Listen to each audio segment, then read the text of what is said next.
They hid it from you for centuries. The key to unlocking your true potential, the gateway to higher consciousness, the very seat of your soul. It's not a myth. It's not magic. It's your pineal gland, and the ancients knew how to activate it.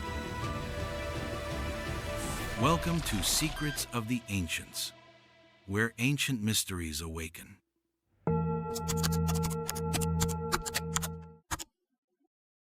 The echo of ancient wisdom, unveiling the pineal gland.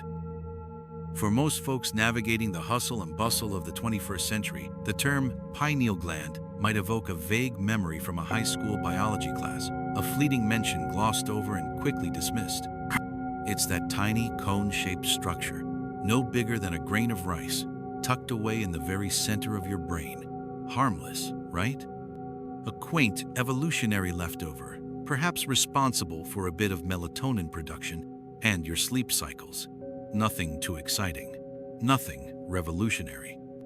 But for the ancients, my friends, it wasn't just a tiny organ, it was everything. It was the axis mundi of the human being, the direct conduit between the tangible, material world we interact with every day and the boundless, infinite realms of the divine. They didn't just believe in it, they built entire spiritual sciences around its activation. The Egyptians, master architects of consciousness, carved its likeness into their sacred stones, encoding its function in their very temples. They understood its profound architectural significance within the human temple. The Hindus, those profound explorers of inner space, knew it as the Ajna chakra, the famed third eye, the seat of intuition, clairvoyance, and direct spiritual insight. And the Greeks, those brilliant minds who birthed philosophy and pondered the very nature of existence, revered it as nothing less than the seat of the soul itself. Even Descartes, the father of modern philosophy, despite his rationalist leanings, was so captivated by its unique central position in the brain that he too concluded it must be the principal seat of the soul and the place where all our thoughts are formed. He observed that it's the only organ in the brain that isn't duplicated, making it a singular point of connection. And yet today, it's ignored, it's ridiculed, or far more insidiously, it's been systematically suppressed. Think about that for a moment. Why would every single ancient tradition from disparate cultures across the globe, without modern communication, independently arrive at the same profound conclusion about this tiny gland? And why, in our supposedly enlightened age of science and progress, is this very same gland so carefully obscured, its true function dismissed as pseudoscience, its potential systematically undermined? My professional assessment, born from years of dedicated research and delving into the esoteric undercurrents of history, is this: it's not an accident. This gland, this so-called vestigial structure, a term often used to dismiss what we don't yet fully understand, is not merely another piece of your anatomy. It is, quite literally, your antenna. It is your internal compass to higher truth. It is designed, from the blueprint of creation itself, to receive and decode light. And I'm not talking about the kind of light you see with your physical eyes. I'm talking about spiritual light, metaphysical insight, frequencies that bypass your five senses entirely, enabling you to perceive reality beyond the limitations of the tangible. And what happens, my dear friends, when you begin to activate this internal antenna? When you begin to tune into those higher frequencies, you stop believing what you're told. You stop passively consuming the narratives presented to you, and you start remembering what you've always known. You stop merely reacting to the stimuli of the external world, perpetually caught in its reactive dance. And you start seeing, not with your physical eyes, which are so easily deceived, but with the eye, the one they tried to blind, the one that sees through the illusion. The war on inner vision, modern suppression tactics. Now, let's talk about the uncomfortable truth. They didn't just ignore the pineal gland. They didn't just dismiss it. They went after it with surgical precision. They went after it with substances with frequencies, and with programming designed to keep it dormant, sluggish, and calcified. Do you truly believe it's an accident, a mere coincidence, that your very drinking water just so happens to include a chemical known as fluoride, a chemical that, from a strictly biological perspective, is a calcium magnet designed to calcify this very gland, rendering it unresponsive, dense, and inert? This isn't a theory. It's a measurable physiological effect. The pineal gland, with its unique affinity for calcium, absorbs fluoride like a sponge, leading to the formation of calcium phosphate crystals that harden its delicate tissues. And what about your lifestyle? Is it merely a convenience that you are perpetually overexposed to certain light frequencies, particularly the relentless blue light emitted from every screen, every device that dominates your waking hours? This isn't just about eye strain, folks. This constant bombardment of blue light, especially after sundown, is a direct assault on your circadian rhythm, that ancient primordial clock within you that governs your sleep-wake cycles. And what crucial hormone is intricately linked to that rhythm, produced primarily by the pineal gland? Melatonin, one of the pineal's key secretions. Disrupt melatonin production, and you disrupt the very energetic flow, the very subtle biochemistry that allows the pineal gland to function optimally. It's a multi-pronged attack on your inner light. My personal observation, after years of observing societal trends and human behavior, is that this is a deliberate design. You weren't just subtly encouraged to ignore your inner eye. You were trained to forget it even exists. You were conditioned, from the moment you entered their system, to externalize your truth, to seek validation outside of yourself, to believe that anything unseen must be imaginary. And as that inner eye dulled, as its light dimmed, so too did your inner vision. You began to see the world only in surfaces, in schedules, in screens. You began to believe with unwavering conviction that logic was the sole arbiter of truth, and that anything invisible, anything immeasurable by their instruments, must by definition be imaginary. But Thoth, the ancient god of wisdom and sacred science, the one who is said to have mapped the very pathways of enlightenment, never spoke in logic. He never relied on dry empirical facts alone. He spoke in symbols. He spoke in metaphors. And not because he was vague or imprecise, but because what he was pointing to, what he was trying to convey, transcended the crude limitations of linear language and reductive words. The pineal gland doesn't respond to intellectual argument. It doesn't yield to logical persuasion. It responds to vibration, to resonance, to intention, to the subtle, unseen currents that flow through the universe and through you. Beyond belief, the direct experience of the infinite. And when you begin, truly begin, to tune back into those frequencies, when you align your internal instrument, you remember. You remember that you are not merely this name you carry, this job you perform, this role you've been acting out on the grand stage of societal expectation. You are awareness itself, a pure, unadulterated stream of consciousness flowing through a temporary form, reaching ever upward, ever inward, ever beyond. Some of what Thoth taught about this profound process is simply too intricate, too detailed, too metaphysically charged to fully explore in a public forum like YouTube. That's why we at Secrets of the Ancients have created a deeper dive, a space where we can share what simply cannot be said in public.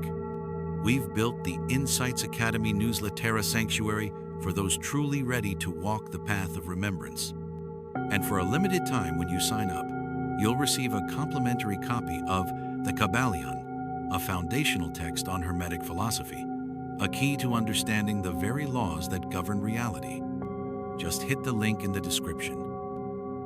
The reason this tiny gland, this silent sentinel in your brain, is so feared by those who seek to control, by those who seek to maintain their stranglehold on human perception, is chillingly simple. It connects you to something no system can ever govern. No government, no corporation, no dogma, No institution can control direct experience of the infinite. Think about it. The pineal doesn't require dogma. It doesn't need permission from a priest, a guru, or a scientific committee. It doesn't need a middleman between you and divinity. And that, my friends, is why institutions, from organized religion to conventional science to mainstream media, have spent lifetimes discrediting it, dismissing it, burying it under layers of misdirection and ridicule. Because when you open it, when you ignite that inner lamp, you stop needing them. You no longer require their interpretations, their rules, their prescribed paths to salvation. You become the living temple. You become the initiate. You become the priest. And you become the altar. Thoth didn't ask for blind belief. He never uttered the words, "Worship me." His timeless imperative, echoed through millennia, was simple, profound, and utterly liberating. Know thyself, and the pineal gland, that magnificent, often ignored spark in your own being, is the very door through which that knowing begins. But let me be clear, this isn't just abstract philosophy or spiritual poetry. This is an anatomical process. This is an internal technology. The ancients weren't just guessing, weren't just conjuring pretty myths. They knew exactly what they were doing. They didn't build colossal pyramids merely for burial chambers, though that became a later, simplified interpretation.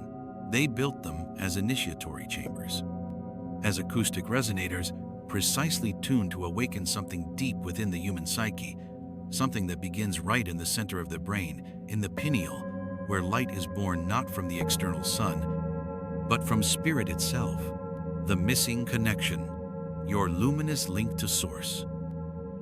Have you ever felt it? That subtle, persistent sense that something has always been missing, a deep-seated yearning for something more, something intangible yet profoundly real. Many of us search for it outside ourselves, in relationships, in careers, in material possessions, in belief systems. But what you've been missing, my friends, isn't out there. It's right here, inside. And what you've been missing isn't a new belief system, it's a connection, a direct, living, luminous connection to the very source of your being. And that connection, I propose, has a physical location. It's waiting for you to remember. You've been meticulously taught through generations of programming that the divine is an external entity, out there somewhere, above the clouds, beyond the stars, in a realm too distant, too sacred, too ethereal for mere mortals to touch directly. But Thoth never taught that separation. What he passed down wasn't a religion of worship, but a science of embodiment. In his profound teachings, the human body was never a prison from which to escape. It was the ultimate portal, a living temple, intricately encoded with sacred geometry, infused with alchemical currents, and riddled with hidden passageways leading to the infinite. And at the very center of that living temple stands a pillar. In ancient Egypt, they called it the Jed. In modern anatomy, we casually refer to it as the spine. But Thoth knew it as something far, far more than a mere support structure for your bones. It was the axis between the worlds, the cosmic highway on which spirit descends into matter and matter ascends back to spirit. The Jed wasn't merely a symbol of stability, as it's often translated.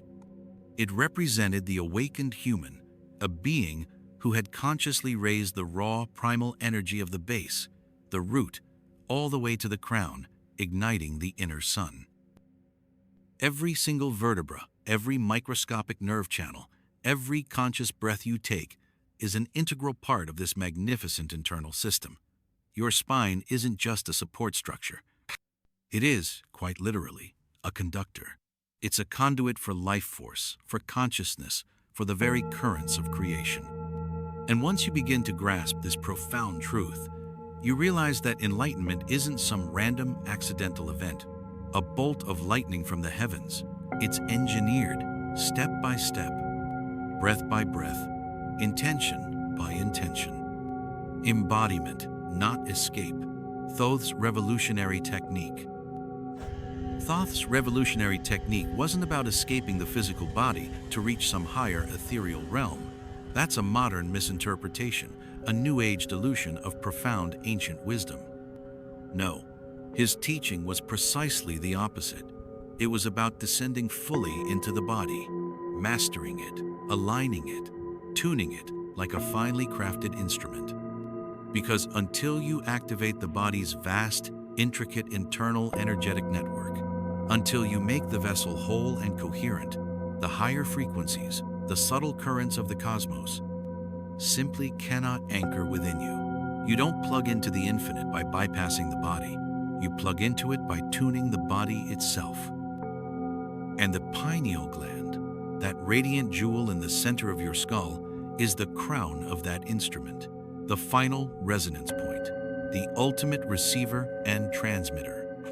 The process, as Thoth meticulously mapped it, starts in the lower centers, the root, the sacrum. And these aren't just abstract chakras from modern New Age theory, divorced from physical reality.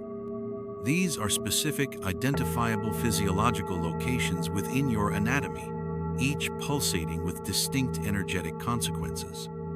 They govern your deepest instincts, your primal survival mechanisms, your creative and sexual energy. And that energy, my friends, is not meant to be suppressed, condemned, or shamed, as many dogmatic systems have taught. Nor is it meant to be endlessly, mindlessly indulged, draining your vital force. Both are traps. Thoth taught a third path, transmutation. When the breath is stilled, when intention is clear, when focus is unwavering, this raw, potent energy begins to rise. It doesn't shoot upward in one explosive, chaotic moment. It spirals, it winds. It climbs with an elegant, serpentine grace, like the twin serpents on the staff of Hermes, like the intricate strands of your very own DNA. This is not just a poetic metaphor. This is a blueprint. The jet is real. And as this refined energy travels up its central shaft, it activates gland after gland, energetic center after energetic center, until it reaches its ultimate destination, the pineal gland. The sacred secretion, your inner gold. There is a substance within you, my awakened friends, more precious than gold, more valuable than any material wealth. The ancients knew it. Thoth himself spoke of it, subtly, elliptically, without naming it directly in many of his public teachings, precisely because what is truly sacred is never handed over cheaply.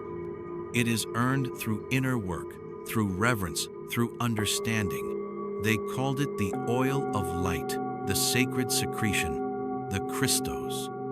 And here's the most astounding part. Every single human being produces it. Yet almost no one in our modern world knows what it is, or more critically, what it's for. This extraordinary secretion is born in a small, often overlooked region in the brain, the claustroma thin, irregular sheet of neurons located deep beneath the cerebral cortex. From there, it descends through the spinal cord in perfect, exquisite rhythm with the lunar cycle, with your own internal biological rhythms. It is not metaphorical, my friends. This isn't just spiritual allegory. It is biochemical. It is physical. It is real. It can be observed in subtle ways by those who know how to look. But like all profound truths, it has been deliberately hidden. Hidden in allegorical tales, mistranslated through layers of religious doctrine, and outright mocked by modern science, which often dismisses anything it cannot immediately quantify with its limited instruments. Because if you knew, truly knew, what this precious oil could do, if you understood its power, you would cease chasing external salvation, endlessly seeking approval, validation, or enlightenment from outside sources. You would, instead, begin to protect your own sacred inner flow, your own direct, luminous connection to the source, the seed and the serpent, unlocking inner illumination. The ancient Egyptians, those profound explorers of the human temple, understood that the brain was not just a processor of thought, it was the throne of God in the body. They knew of a fluid, a precious elixir, that when preserved, when cultivated, when elevated through conscious practice, would return to its source in the higher brain centers and illuminate the mind with divine light. That fluid, I assure you, still exists within you. It is the very essence of your being. But here's the truth. They will never teach you in school or church or any institution that profits from your disempowerment. Every single month, provided your body is aligned, provided your energetic systems are in balance, a seed is formed in your solar plexus, that vital energetic center. A tiny, luminous spark of creative potential, of pure life force. If this seed rises undisturbed, if it is allowed to pass without hindrance through the spinal column activating glands and energetic centers along its sacred path, it eventually arrives at the pineal gland. And here, in that silent chamber, it undergoes a profound transmutation. The oil becomes light, the body becomes a living temple, the initiate becomes awakened. The transformation is complete. This is precisely why ancient traditions, without exception, place such profound value on self-discipline, not because pleasure is inherently wrong, or because life force is meant to be denied, but because energy is sacred. It is the very currency of creation within you, and every act, every thought, every emotion has a direct energetic consequence. The modern drain. Why we remain unawakened. Consider this. From a purely energetic perspective, ejaculation, especially chronic unrestrained indulgence, drains the body of its vital fluid, its subtle essence. So does overindulgence in any form, excess food, drink, external stimuli. So does stress, that pervasive modern malady, which keeps your nervous system perpetually in fight or flight, depleting your subtle energies. So does anger, held resentment, and the constant influx of negative emotion, which act like energetic leaks, siphoning off your power. All of these, from a truly holistic, esoteric understanding, drain the body of its precious vital fluid, its capacity to cultivate the sacred secretion. And without the oil, the seed cannot rise. Without the seed, the inner light cannot awaken. You begin to see, don't you, how the modern world, in its relentless pursuit of consumption, distraction, and superficiality, is perfectly designed to interrupt this ancient sacred process. Through overstimulation that fragments your focus, through addiction that binds you to external gratification, through poor nutrition that calcifies your vital centers, through toxic media that fills your mind with fear and anxiety, through perpetual distraction that prevents you from ever going inward. Because a body that constantly leaks this precious oil, a system that is perpetually drained of its vital essence, never has enough light, enough stored energy to awaken. And a population that never awakens is easy to manage, easy to sell to, easy to control. The path of the initiate, alchemy of the self. Thoth, the great master, was never interested in controlling anyone. His profound teachings, encoded in the emerald tablets and other texts, were never for the masses. They were for initiates. For those willing to walk the narrow path, for those who understood that true alchemy isn't merely about transmuting base metals into gold, but about the infinitely more profound art of refinement of the self. The transmutation of your own leaden consciousness into the radiant gold of awakened being. The sacred secretion is your inner gold. It is the liquid fire that, when treated with reverence, with conscious awareness, with disciplined intention, becomes the very spark that lights the pineal. You don't need to believe this to be true, my friends. That's the beauty of it. Belief is often just a crutch. You just need to try. Try living in a way that consciously preserves your inner energy, that honors your vital flow, that directs your attention inward, and simply see what happens. Once the oil begins its ascent, once that inner current begins to stir, it changes everything. Your thoughts become sharper, clearer, less clouded by the static of the external world. Your dreams become more vivid, more prophetic, often guiding you with profound insights. Your instincts, that subtle voice of inner knowing, grow stronger, more resonant. The veil begins to thin. The illusion of separation begins to dissolve. This is why the ancients linked this profound internal process to concepts like resurrection, to the mythical phoenix rising from its own ashes, to the rebirth of Christ in esoteric teachings. It wasn't about literal death, a physical demise. It was about the death of ignorance. The profound, transformative moment when light returns to its throne, when the inner eye opens from within and you truly begin to see, unveiling the code, anatomy as divine architecture. They encoded this profound truth, this secret science of embodiment, in every major text and symbol, right in plain sight. They didn't hide it in inaccessible vaults. They wove it into the fabric of their art, their religion, their very architecture. Take the classic allegories. The land flowing with milk and honey? That's not just a pastoral dreamscape. Esoterically, that's a reference to your own brain, your pituitary and pineal glands secreting their sacred substances, their hormonal milk and honey, when aligned, when balanced, when activated. The story of the prodigal son, beyond its moral lesson, at a deeper alchemical level, that's the sacred seed returning home after being lost, squandered, in the lower centers of indulgence and distraction. Bethlehem, often translated as the house of bread, symbolically, that's your solar plexus, the energetic birthplace of the seed, where the primal creative fire resides. And the 3 days in the tomb? That's not merely a historical event.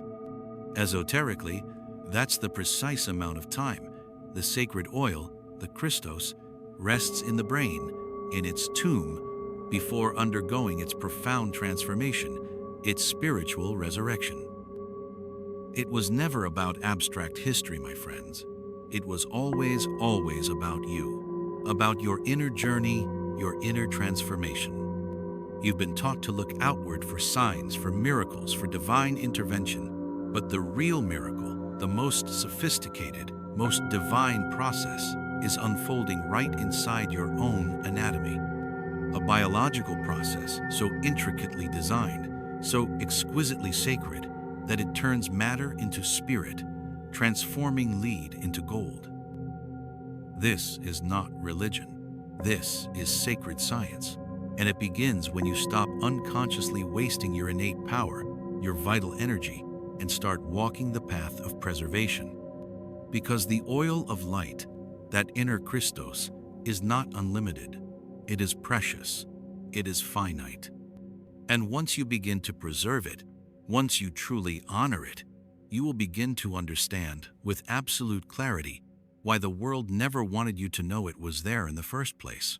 Symbols as living instructions, decoding the ancient blueprint.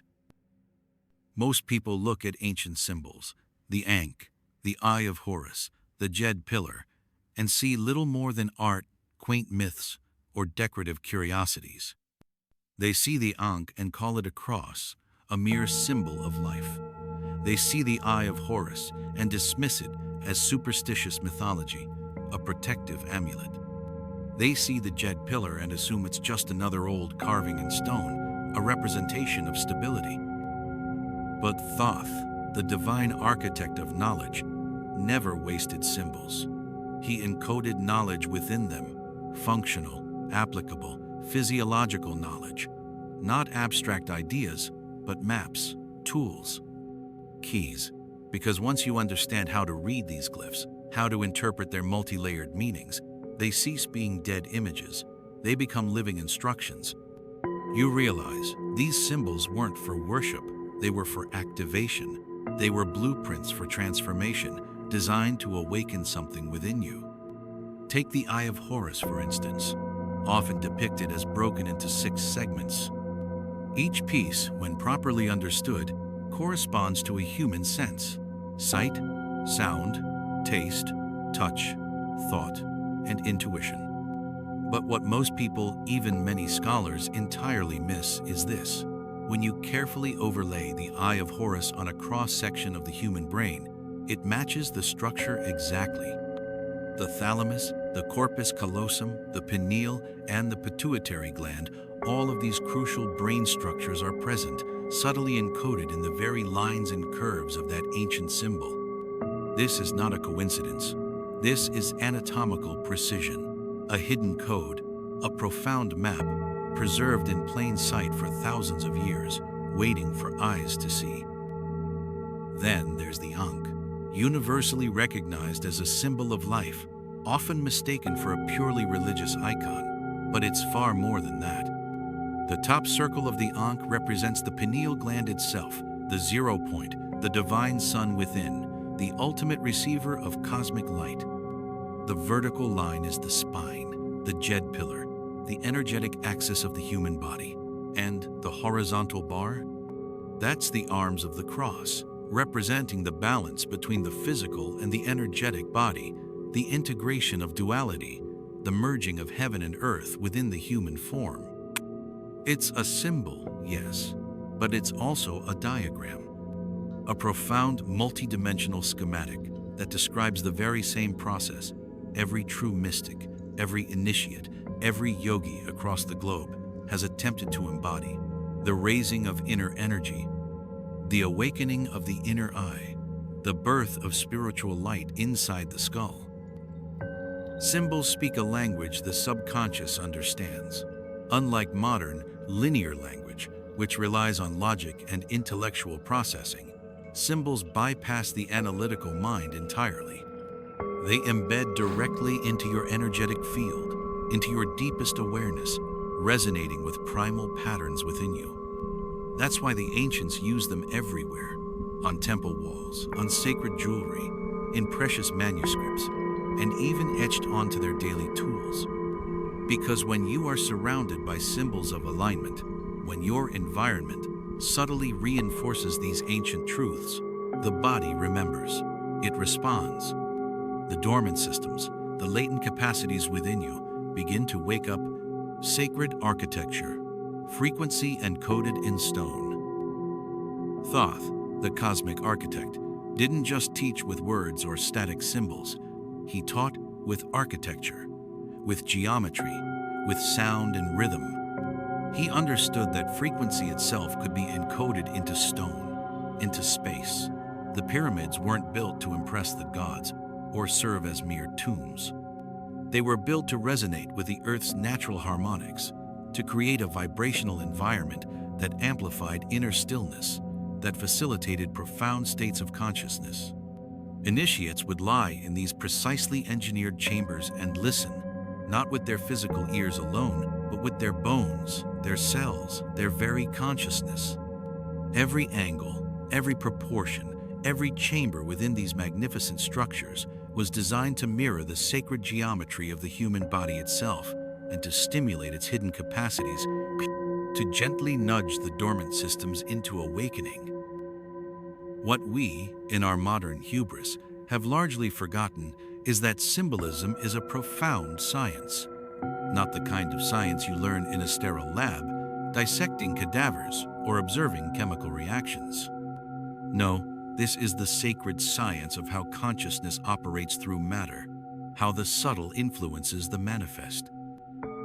Geometry isn't just math, it's the fingerprint of creation. The spiral, the circle, the triangle, these are not arbitrary shapes.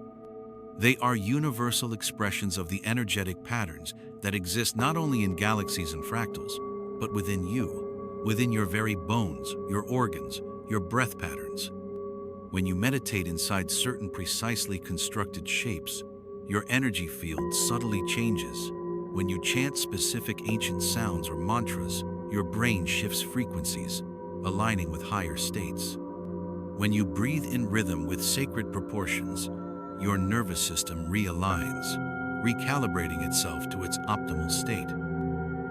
This, my friends, is precisely why Thoth's teachings have survived millennia, not because people zealously preserved a rigid doctrine, but because they preserved the shapes, the forms, the codes. And even when the texts were burned, when the languages were lost, when civilizations crumbled into dust, the symbols remained, carved into rock, etched into consciousness itself, waiting. Waiting for someone like you to stop seeing them as mere art and start using them as instruction, as keys to your own inner kingdom. You are architecture, the memory of your light. You don't need to intellectually understand every single detail right now. The human mind, brilliant as it is, can sometimes be a barrier to direct knowing. You just need to know this profound truth. The very same intricate geometry that exists in the towering pyramids, in the crumbling temples of forgotten lands, and in the obscure ancient scrolls, that very same geometry exists inside your body, your bones, your organs, your very breath patterns. They all follow the same universal ratios, the same divine blueprint. You are not a random accident of evolution. You are architecture. You are a masterpiece of cosmic design. And your awakening, your true liberation, doesn't come from adopting new beliefs, or from joining a new dogma, or from finding some external guru. It comes from activating ancient memory. It comes from unlocking the wisdom that is already encoded within your DNA, within your very cells. And these ancient symbols, they are the doorway. So, the next time you see the Eye of Horus, or the Ankh, or the majestic Jed Pillar, don't just look at it with your physical eyes. Feel it. Let its energy resonate within you. It's not asking to be decoded by your intellect. It's asking to be remembered by your deepest self. Because somewhere inside you, buried beneath layers of societal programming, beneath the sands of time and the noise of the modern world, there's a part of you that already knows exactly what it means. It remembers its blueprint. It remembers its purpose. The halls of Amenti, awakening the inner Sunday. Buried beneath layers of sand and time, cloaked in metaphor and mystery, the legendary emerald tablets of Thoth are not just relics of a lost civilization. They are transmissions. They are encoded instructions for those with eyes to see and minds willing to remember. These are not the words of a man trying to be followed, trying to create a cult or a religion around himself. These are the words of a being who transcended form, who achieved mastery, leaving behind a clear breadcrumb trail for those ready to rise from the deep sleep of the physical world. And central to those profound teachings is the path to awakening the inner sun. Thoth speaks of rising from the darkness into the light, of lying dormant in the halls of Amenti, awaiting the call of consciousness. Many read that and imagine a mythological underworld, a fantasy realm beneath the earth, a place of gods and spirits. But the truth, my friends, is far more grounded and infinitely more powerful. The halls of Amenti are not a place beneath your feet. They are the deeper chambers of your own mind. They are the dormant neural pathways, the latent circuits in your body's vast energetic system that lie unused, gathering dust in the forgotten corners of your consciousness. They are the potential within you that has been waiting for millennia for the spark of remembrance. And when the call comes, when you begin to remember your true nature, when you commit to the path of activation, these halls light up, not metaphorically, literally. The neural pathways fire, the energetic currents flow, and the subtle light within you begins to glow. The inner sun is not merely a poetic phrase, a beautiful spiritual concept. It is the pineal gland at full activation, a bioelectrical center that, when fully awakened, glows with its own subtle internal light. It produces, among other things, trace amounts of DMT, dimethyltryptamine, a molecule that scientists, even with all their advanced technology, still cannot fully explain. A molecule known as the spirit molecule for its profound effects on consciousness, its ability to induce states of profound insight and connection. The pineal gland receives and radiates frequencies far beyond the physical spectrum of light and sound. It is a bridge. It bridges dimensions. And when it's activated, when that inner sun rises, the veil lifts. You stop seeing the world as a mere series of separate objects, of random occurrences. You begin to see patterns. You begin to see the underlying energy that connects all things. You begin to perceive truth directly, without the distorting filters of your conditioned mind. You recognize illusion for what it is, and you stop being controlled by what you've been taught to call reality. Mastery of self, the path of resonance. Thoth never told us to escape the body, to abandon our physical existence for some ethereal paradise. He taught that transcendence comes through embodiment, through stillness, through intention, and through purification. His tablets speak of mastering the self before attempting to command the elements, of aligning with cosmic law before seeking power. The path, as he laid it out, was never about domination, about controlling the external world. It was about resonance. To awaken the pineal, to truly ignite that inner sun, you must resonate with the truth of who you are. Not the story you were given, not the role you perform, but the pure, untainted awareness behind it all. The inner sun doesn't rise when you're perpetually distracted, overfed, overstimulated, and disconnected from your breath. It rises when you return to stillness. When you honor your own natural cycles, your own primordial rhythms, when you quiet the incessant noise of the external world and feel the frequency behind the silence. This is not a passive experience. It is an energetic ignition. Your spine becomes the altar, your breath becomes the prayer, and your pineal becomes the flame. The emerald tablets describe the transformation of man into light, not in theory, not in abstract concept, but in essence. When the sacred oil has risen, when the energies within align, when the internal circuits are clear and free of static, the light that dwells within begins to move. It ascends the spine. It touches the brain. It opens the eye. And the initiate becomes something new, not more than others, not better, but simply more real, more whole. No longer fragmented by belief systems, by past traumas, by societal programming, but reintegrated into the boundless source from which all things came.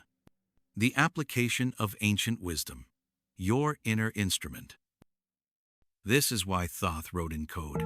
This is why the language of the emerald tablets is dense, their symbols often obscure to the uninitiated, because this truth cannot be understood by the mind alone. It must be felt. It must be lived. It must be experienced. You cannot read your way to awakening. You must do the work. You must preserve your energy. You must raise the current. You must activate the lamp within. The emerald tablets weren't meant to be worshipped, treated as religious artifacts. They were meant to be applied. The language may be ancient, the symbols mysterious, but the message is crystal clear. You are not a passive being. You are a cosmic instrument, built with astonishing precision to channel light through form. And when that inner sun rises, when that lamp within is lit, you don't need external validation. You don't need systems to tell you who you are, or what your purpose is, or what reality entails.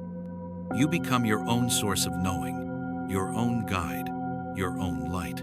That's what Thoth was trying to pass on. Not a doctrine, not a religion, but the profound, unshakable memory of your own light. Because once you remember it, once you truly embody it, nothing in this world can control you again. The suppressed truth, why they don't want you to know. There's a reason, my friends, a very clear and calculated reason why you have never been taught any of this. Not in school, where your mind was meticulously conditioned. Not in church, where your spiritual authority was externalized. Not in the so-called science that prides itself on objectivity, yet dismisses anything beyond its narrow, measurable parameters.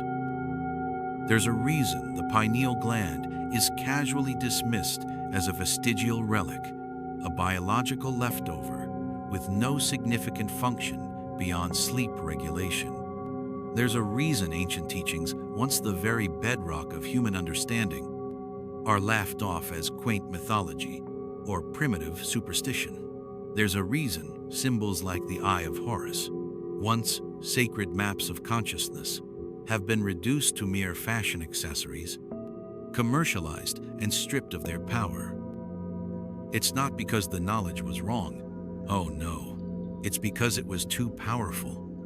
And power, when placed directly in the hands of the individual, without intermediaries, without gatekeepers, threatens every single system built on control. Thoth's wisdom wasn't banned because it was dangerous in a destructive sense. It was hidden because it was liberating. It made you sovereign, self-aware, impossible to manipulate. And the world that grew, the world that flourished in the prolonged absence of that wisdom, is one that feeds off obedience, off conformity, not off awakening. From the very moment you were born, you were conditioned, you were programmed, you were trained to externalize truth, to look for answers in institutions, in experts, in rigid doctrines, in political ideologies. But none of those paths, not a single one, truly lead inward. None of them lead home. They replace the sacred temples of inner knowing with churches built on fear and guilt.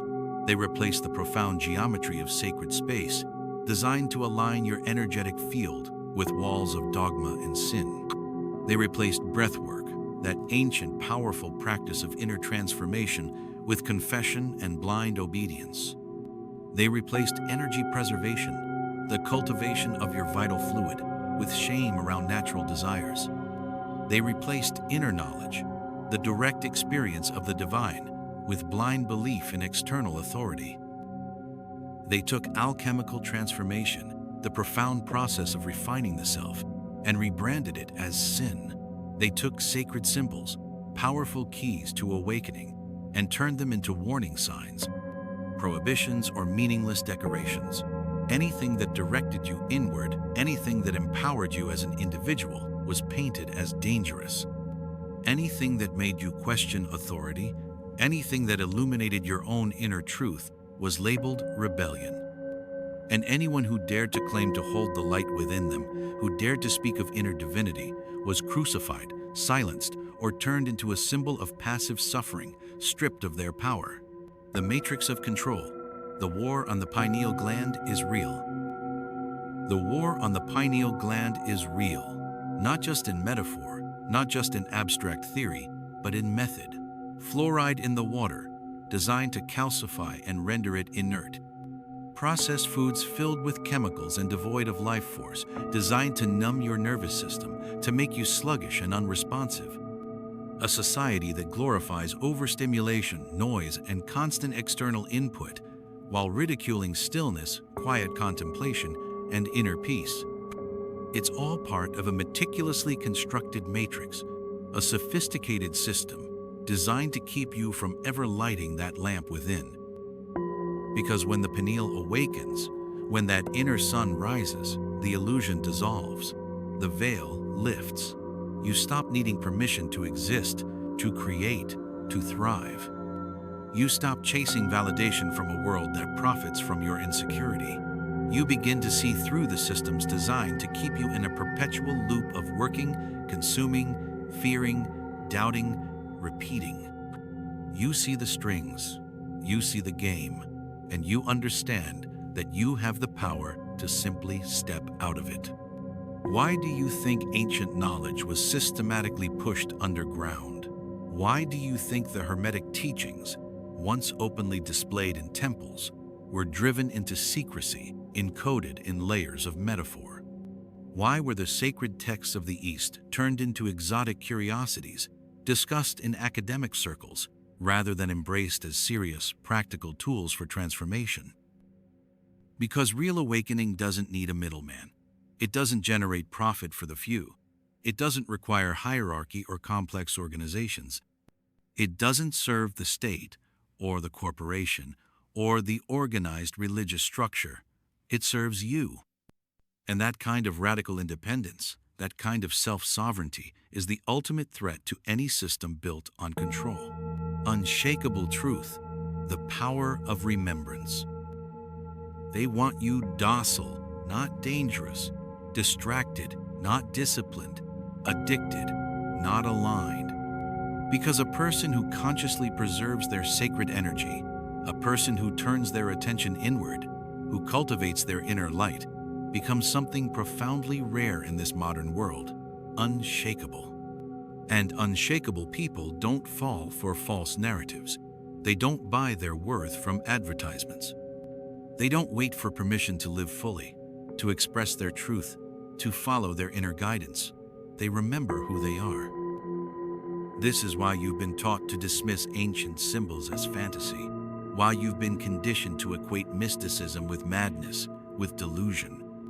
Why conventional science refuses to touch the pineal gland beyond its most basic function as a melatonin regulator.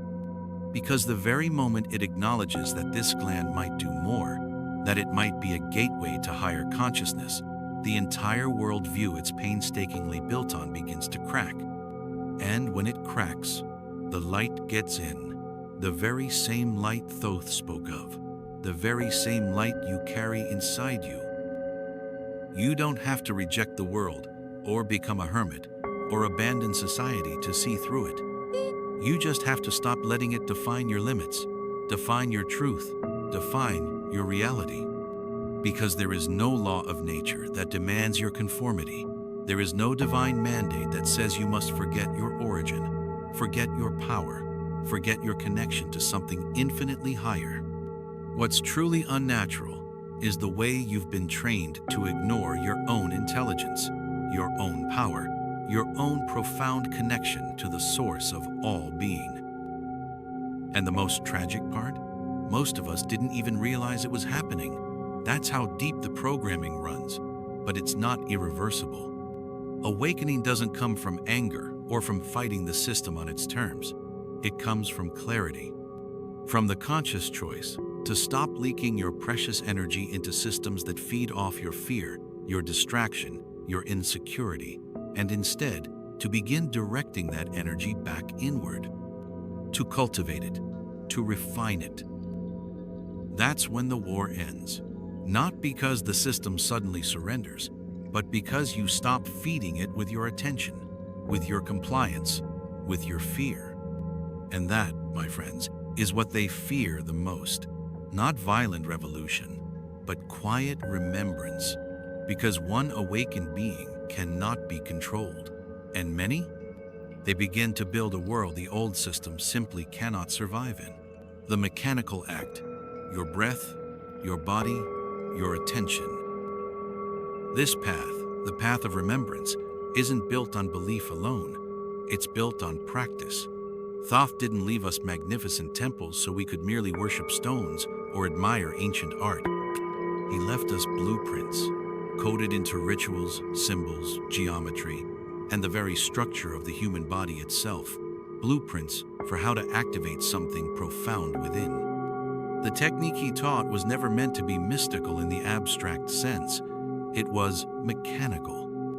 It was a physiological and energetic process so refined, so precise, that it could awaken what lies dormant in every single human being.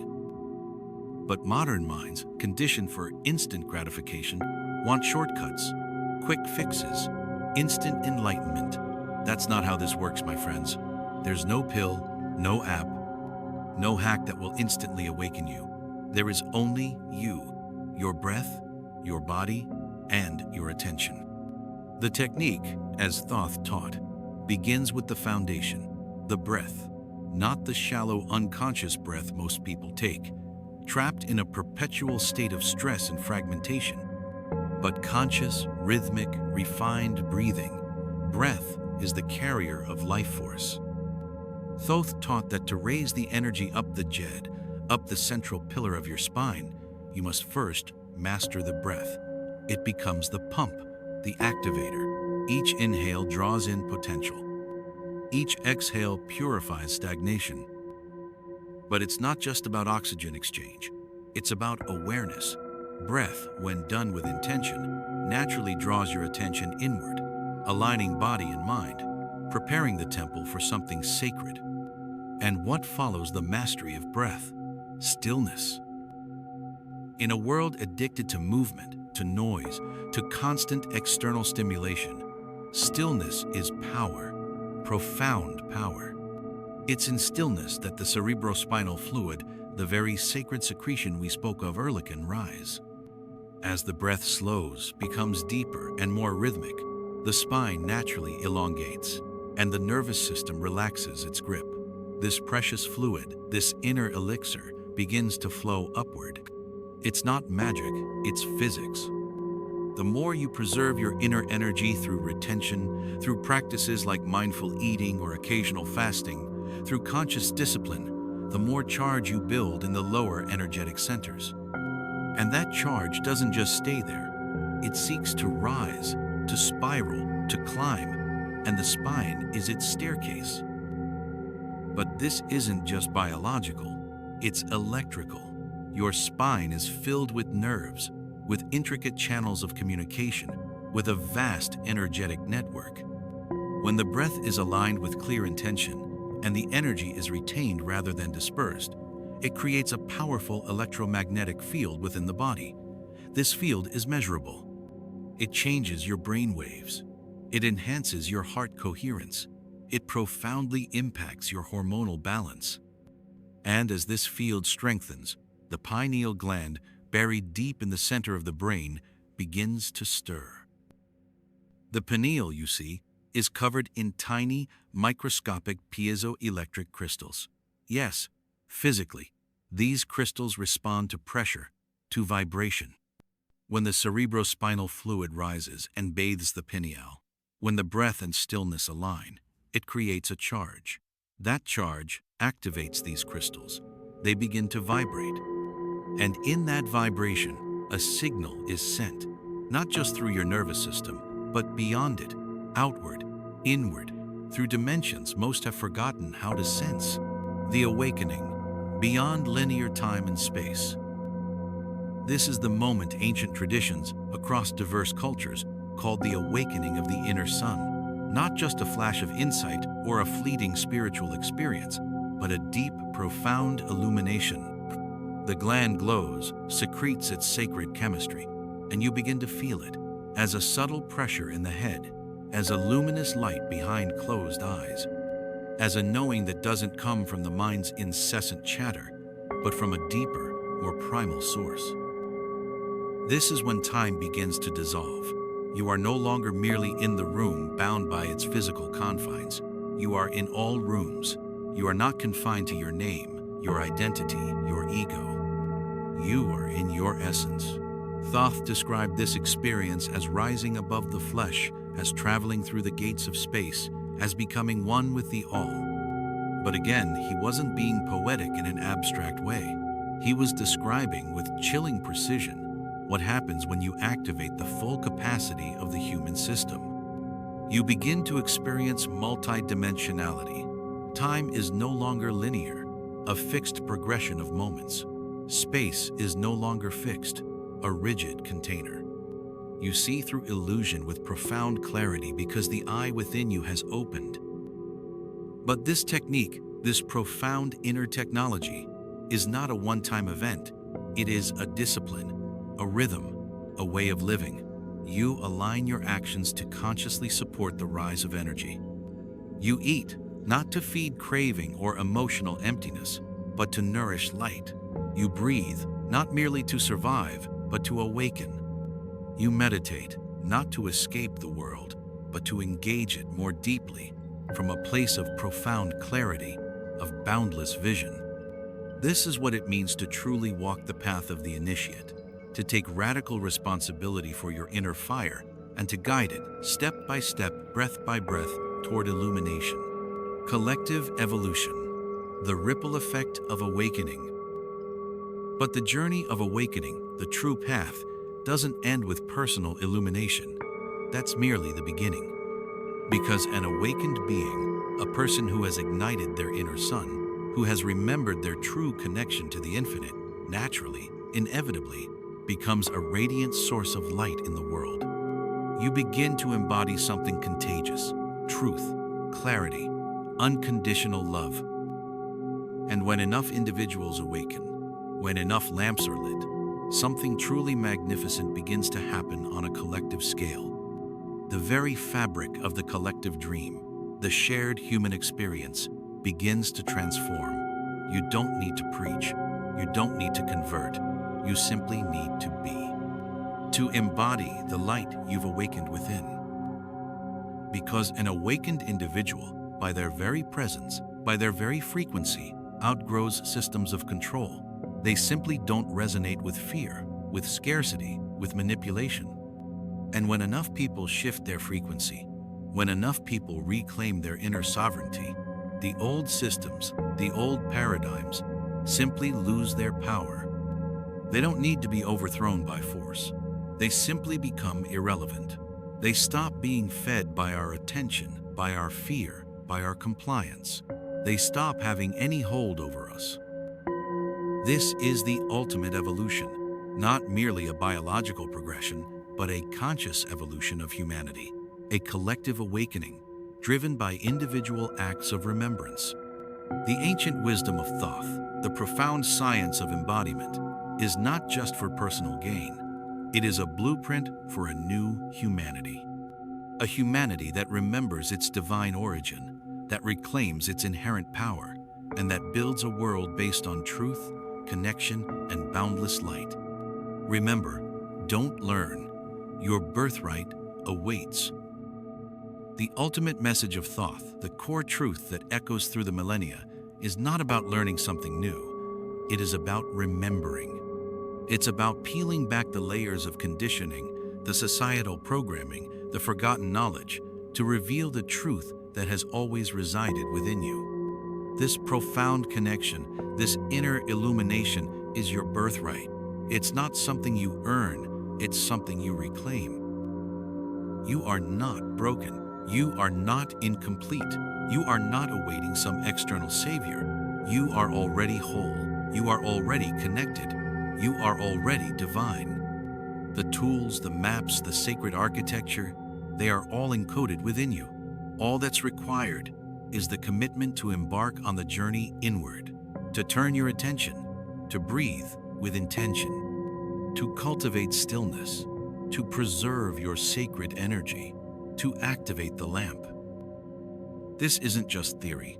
This is a path, a way of living, a return to the true essence of what it means to be human. And when you embody this ancient understanding, when you truly live it from the inside out, you don't just change your own life. You become a living beacon, contributing to the awakening of the entire planet. The secrets of the ancients are not just whispers from the past. They are calls to action for the future. And that future, my friends, begins with you.